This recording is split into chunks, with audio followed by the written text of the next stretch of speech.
Hello everybody. Today we are going to start another topic, that is mango.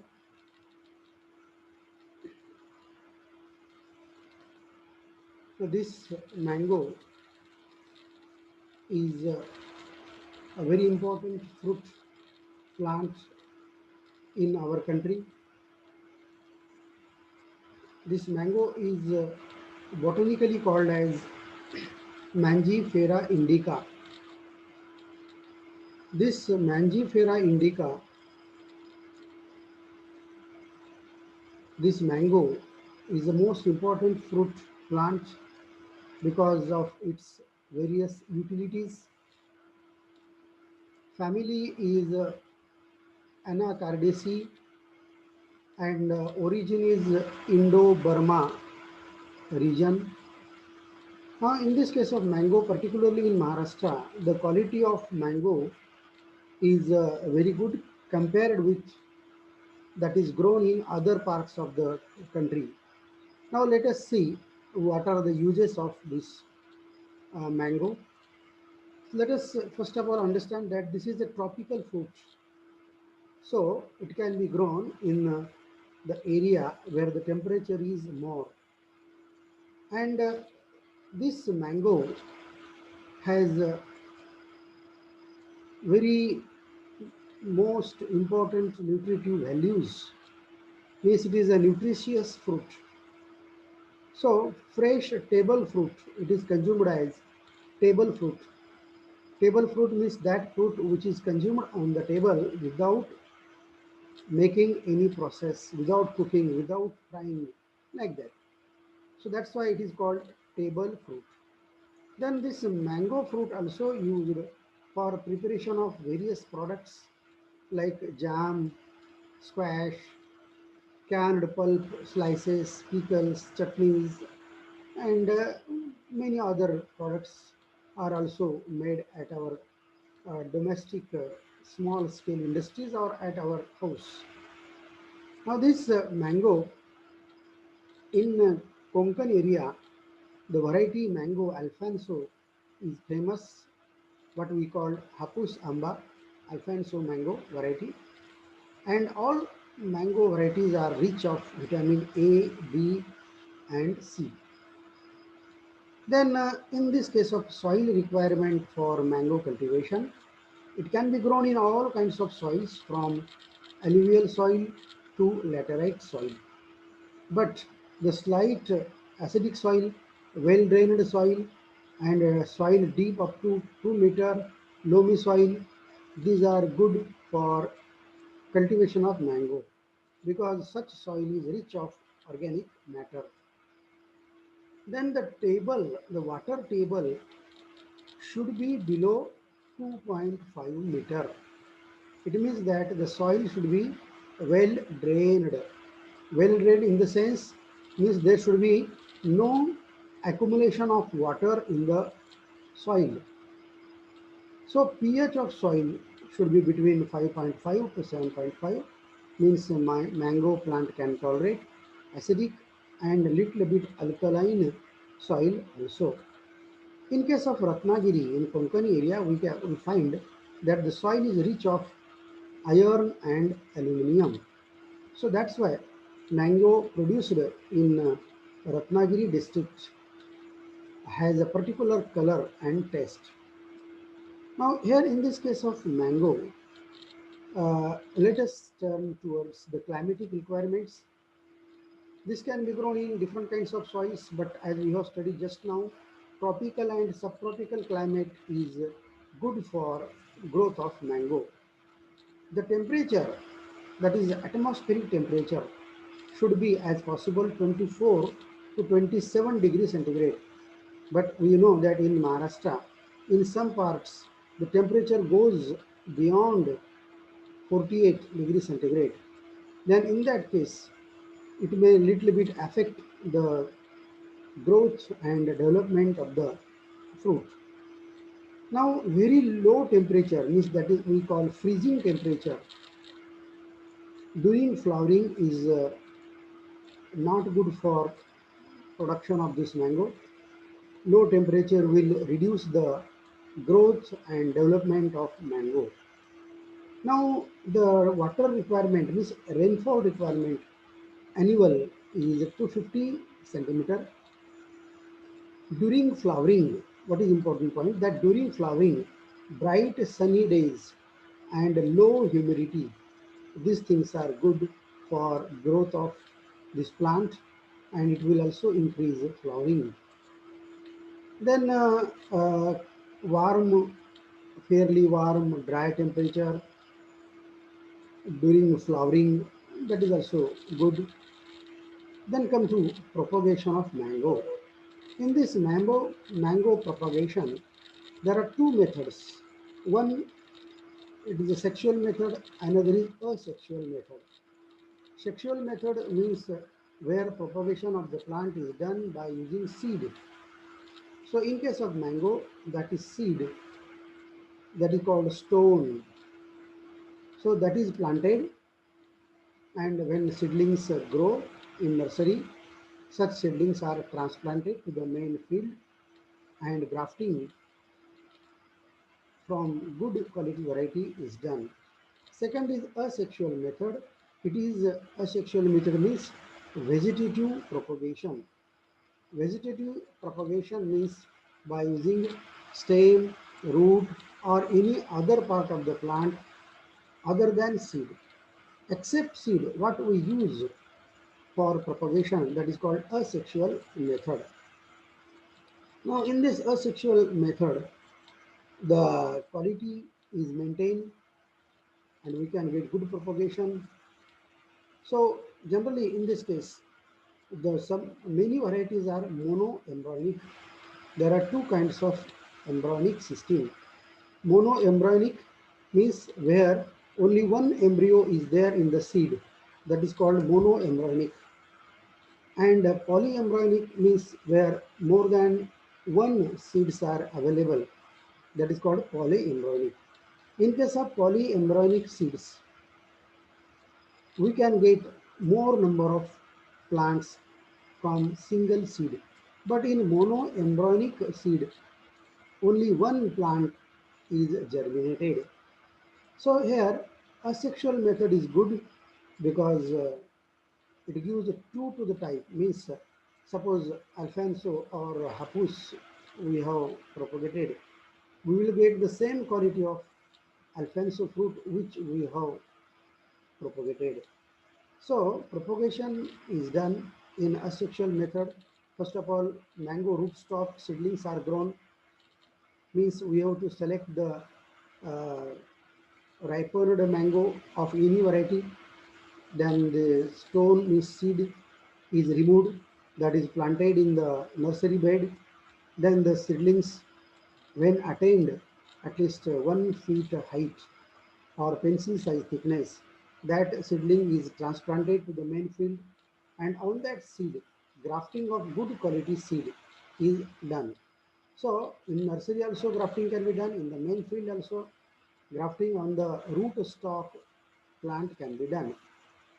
And this grafted plant produces good quality mango variety. Now there are different kinds of grafting.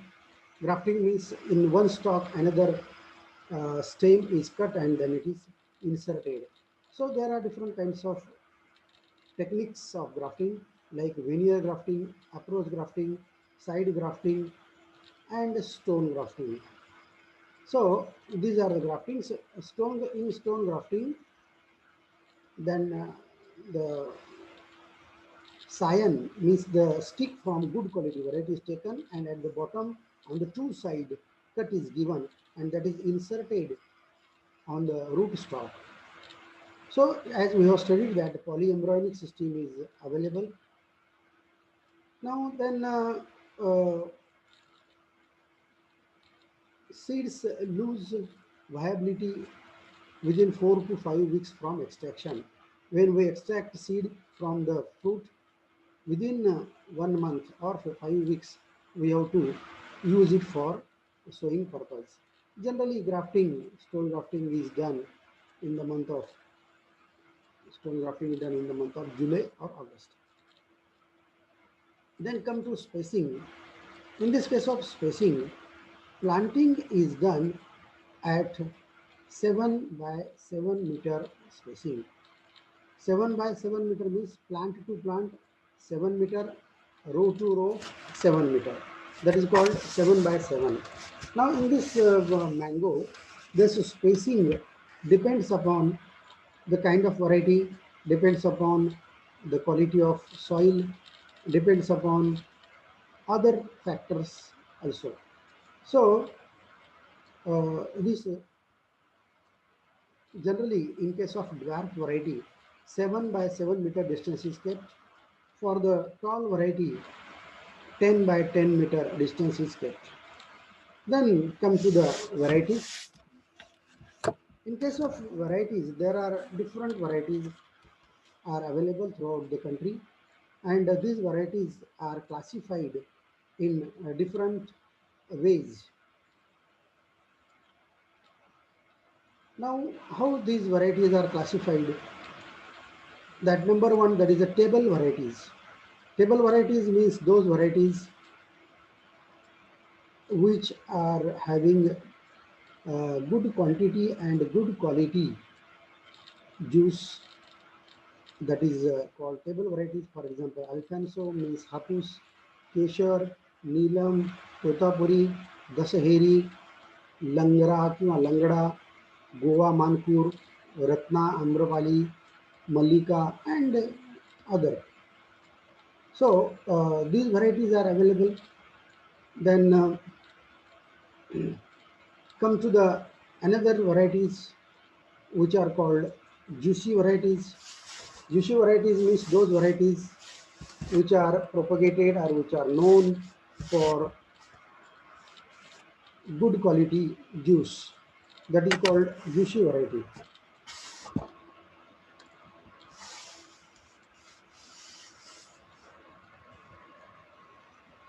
Now here let us see that which are these varieties.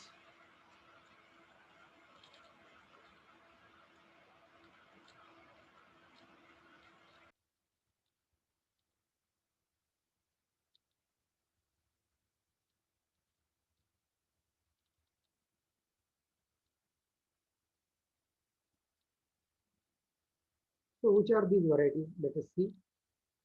Juicy varieties are this fiery, dudapeda, means where the pulp is very soft and fiber is almost nil or there is no fiber or very less fiber. Third kind of variety, that is pickle varieties or the varieties which are used for preservation, means we can prepare pickles from this Karel variety. It is from Samantwadi, Gosavji Patel variety, Amini variety. These are all used particularly for making of pickles. Then there are other two kinds of classification: irregular bearing varieties and regular bearing varieties. Irregular bearing varieties means uh, flowering and fruit formation takes place 1 year alternately or after 2 years each. Flowering may take place. Such varieties are called irregular bearing varieties. For example, Alfonso, Pairi, Dashera, Langda, Sindhu. This Sindhu is a seedless variety, remember. This is a seedless variety. Then regular bearing varieties are Neelam, Totapuri, Amrapali, Malika, and Ratna. So, three kinds previously: table varieties, juicy varieties, pickle varieties, or preservation varieties. Then another two kinds: irregular bearing and regular bearing varieties. Now let us see the planting method. First of all, we have to dig the pits of 90 by 90 by 90 centimeter, and these pits are filled with 20 to 25 kg FYM or compost and topsoil.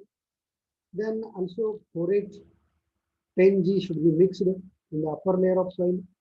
This will avoid termites. And this in this way, planting is to be done.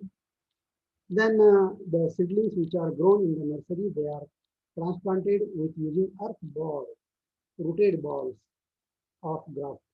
The care should be taken that the graft union should not be buried in the soil. When we take transplanting, care should be taken that the grafted portions should remain above surface of the soil. And then immediate irrigation should be given.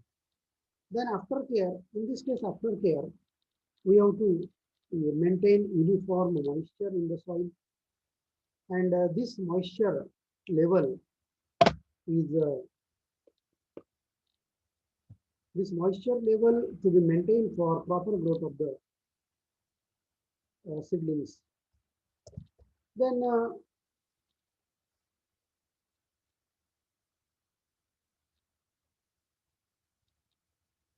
aftercare means we have to maintain moisture level, we have to maintain the water holding capacity, aeration, all these things have to be maintained. If the sun is very hot and atmosphere is dry, then we have to give regular irrigation.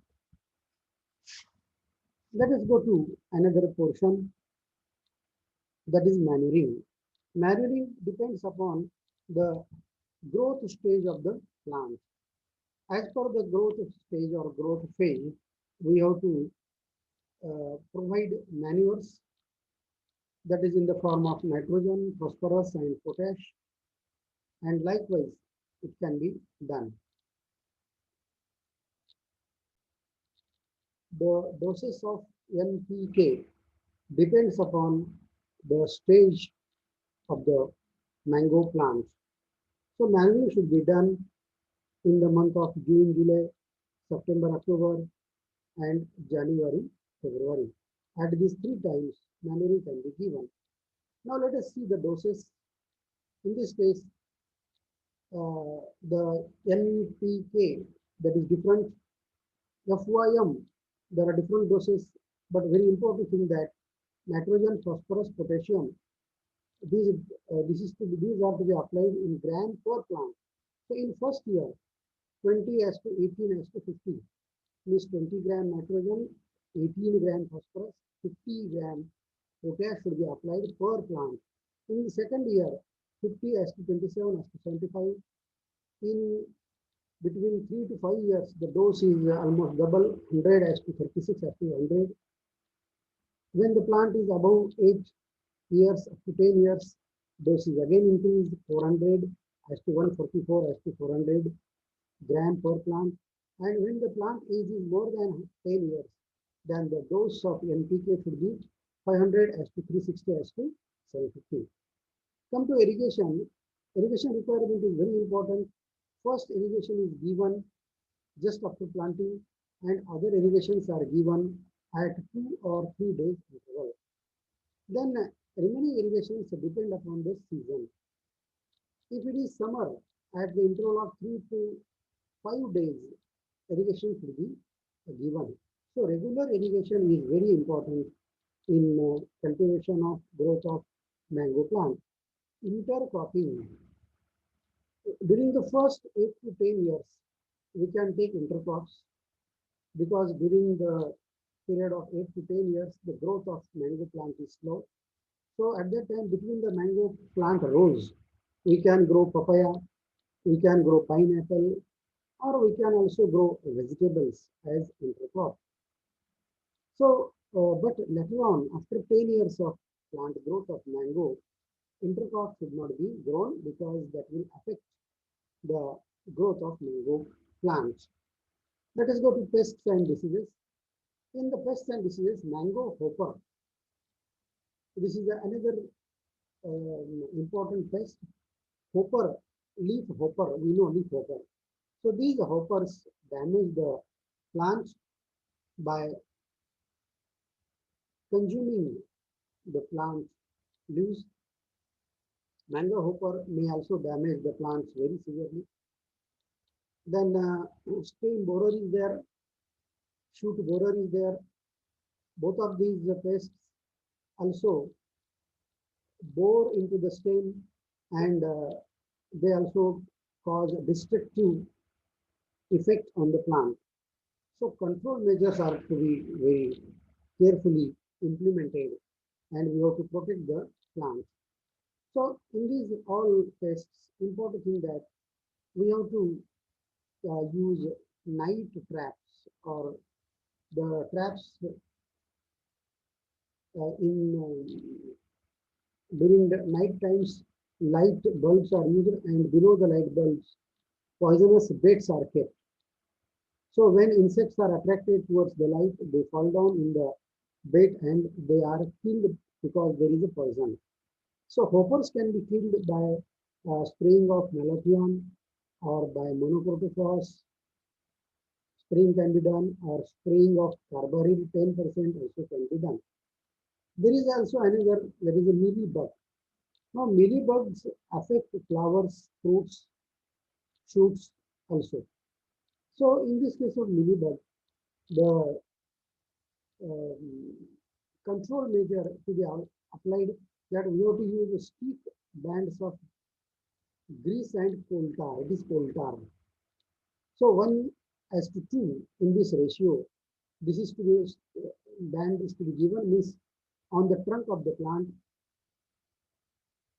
Painting of this stiff band grease plus coal tar is to be made in the proportion of 1:10.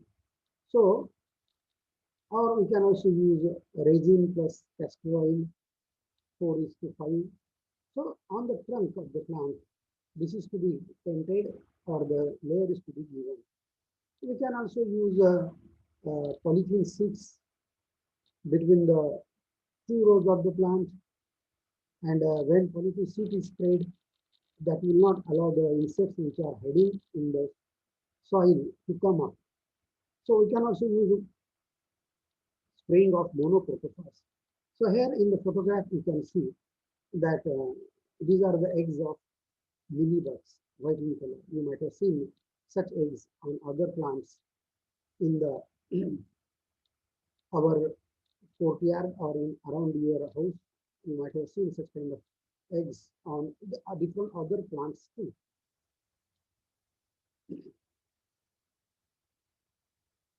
Now there are some diseases also.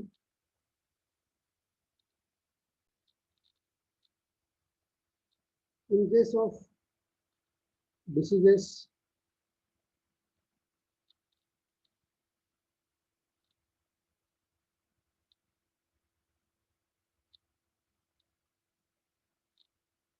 various diseases are seen affecting the plant. These diseases affect the plant in different manners. Let us go to the diseases. Powdery mildew. This is the most important fungal disease. It is a fungal disease. So in this disease, the gray white powder is formed on the blossom, means on the flowers, on the small fruits, and such spots later on become dark, and the flowers may shade down, fruits may also fall down, and that causes total failure of the crop. So this powdery mildew is a very serious disease. It causes total failure. So you can see in the photograph how it has affected. How it is to be controlled? That wettable sulfur powder means the powder of sulfur which can dissolve in water that is used for spraying. Bavistin also can be used. Benlate also can be used for spraying of the insecticides to control powdery mildew. Second disease is anthracnose. This is also a fungal disease, and in this fungal disease, black, black necrotic areas are seen on the leaves and shoots. Black colored spots are found on the flowers, also on the fruits, and rotting of the affected part of the plant takes place, and such parts of the plant fall down. It causes severe attack or severe damage. Now, another pest of the plant that is Loranthus. Loranthus is a parasite. Now, this Loranthus, which grows on the mango plant, it sucks. sap from the mango plant and it kills the mango plant very slowly. So Loranthus, this parasite, it is also dangerous. So it controlling that, just remove the parasite. Come to harvesting. In case of mango, the flowering starts in the month of November and it continues up to February. So November to February, this flowering takes place and fruits are ready. Fruits are available from month of March to June. So we get fruits up to 4 to 5 months. So how to harvest? But before harvesting of mango fruits, it is to be considered that which are the maturity signs of mango. Now means before we harvest, we have to see that slight color development on the fruits means yellowish spots or reddish pigmentation is seen on the fruits. Then sometimes the fruit falling may take place. Some fruits may also fall down. And very important that the specific gravity of fruit comes to 1.01 to 1.02. So these stages are considered to be the maturity signs of mango. Then we have to harvest the mango by using fruit picker. Fruit pickers are available. So it is a kind of net used at the point of a stick, long stick, and then the fruit is removed. The care is to be taken that while removing matured fruit from the plant, that there should be petiole on the fruit left and with two leaves, so that this will prevent the fruit from rotting. So that can be used. Then yield up to first 10 years, 500 to 800 fruits per plant. They are available, or it means 10 to 12 tons of per hectare fruits. After 15 years, we can get 1000 to 3000 fruits or 12 to 20 tons of fruits per hectare. So yield can be measured per plant or per hectare. So this is about mango. Uh, till then, next topic, let us stop here. Please read this topic from your book and prepare for the examination. Thank you.